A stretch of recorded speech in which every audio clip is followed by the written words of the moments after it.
All right, if you think you've been seeing a disproportionate number of stories on the Trump administration that appear to be slightly negative, you are right. A study just conducted, about 88% of them have been deemed negative in the first 30 or so days of the Trump administration. So it's fine, and we always say here, fine to cover the negative news. We do as well. But we'll also point out some of the good stuff going on, like the increased market worth and all these CEOs planning to hire more in America and boost their U.S. operations. We feel that, you know, 24 hours on the air, you have time to get into all this stuff. But apparently not everyone is of that mindset. The Media Research Center's Rich Noyes releasing those numbers and has a little bit more detail and context for them. It sounds to me, Rich, that there's a disproportionate attention to the negative stuff, but overwhelmingly so, right?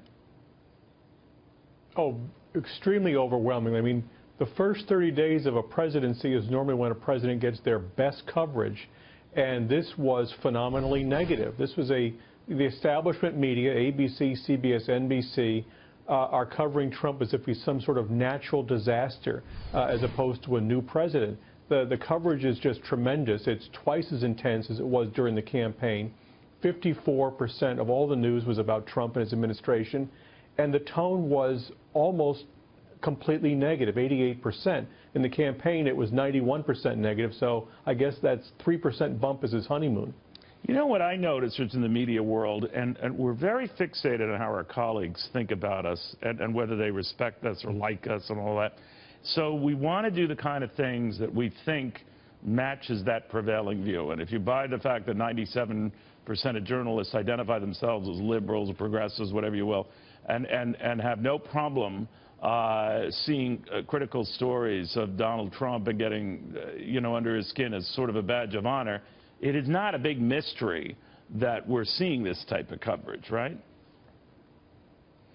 No, and certainly Donald Trump has needled the press more than a few times since he started his campaign, but also since he became president. And I think they react emotionally to that as well. But, you know, the kinds of stories we were seeing with President Obama's first month in office, there was a lot of human interest stories about his family, about the wife, the kids, the pet, you know, just positive stuff that isn't really political but sort of builds him up into a popular celebrity. That is non-existent in the first 30 days of the Trump administration. It's all about policy, it's about controversies or invented scandals, and it's just negative, negative, negative. And by the way, I could see, you know, 8 years ago, you know, folks, we had the first African-American president. Almost everything he did, touched, announced, said, joked about was worthy of attention. I'll go that far. What I am saying then is the novelty of a man who had no elected office and is a businessman, that's his only background he brings to the table, and the revolutionary spirit that came of that, again, whether you agree or disagree, is worthy of at least some of that same coverage. I'm not even saying all, but it's just non-existent. Yeah, it's pretty close to non-existent. And the voters who support him, the voters who, you know, the media admitted after the election they were out of touch with, you know, this great wave of voters and their discontent with Washington. Well, now they're sort of doubling down on their same attitudes from during the campaign. They're still disconnected with those voters, and they're missing the story all over again. No, you're right about that. By the way, they always call him thin-skinned, but I could say this in this media. We tend to be a little thin-skinned ourselves and a little self-absorbed.